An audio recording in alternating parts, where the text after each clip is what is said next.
चलें जी, Snell's law आपको बताया था और अब इस वीडियो में हम उसकी मिसाल देखेंगे।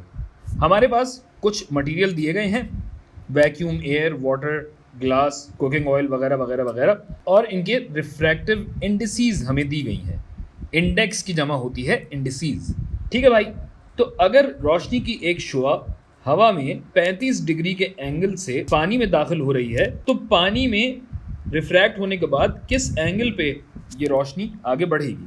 और यहाँ हम लगाते हैं स्नेल्स लॉ, जो कि हमें कहता है कि रिफ्रैक्टिव इंडेक्स हवा की ज़रब इसके जाविये का साइन बराबर होना चाहिए पानी के रिफ्रैक्टिव इंडेक्स ज़रब साइन ऑफ पानी में जो एंगल बन रहा है वो एंगल क्या है भाई, θ2 है। ठीक है। अब ये n एयर और n वाटर कहाँ से आएगा, इस टेबल से आएगा। हवा की रिफ्रैक्टिव इंडेक्स आपको दी गई है जो कि है 1.000029 ज़रब पानी की रिफ्रैक्टिव इंडेक्स जो कि आपको दी गई है 1.33। ठीक है भाई।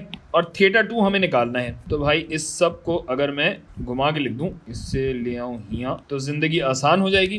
किस तरह भाई कि इसको हटाना है आपको, तो 1.33 से दोनों तरफ डिवाइड कर दें, तकसीम कर दें, तो ये यूं कट जाएगा और यहाँ नीचे हमारे पास आ जाएगा 1.33। ये मिट गया। ठीक है। तो अगर कैलकुलेटर आप इस्तेमाल करें तो पहले आप लिखिएगा साइन 35 ज़रब ये तकसीम इस पे, तो आपके पास ये बन जाएगा 0.4314।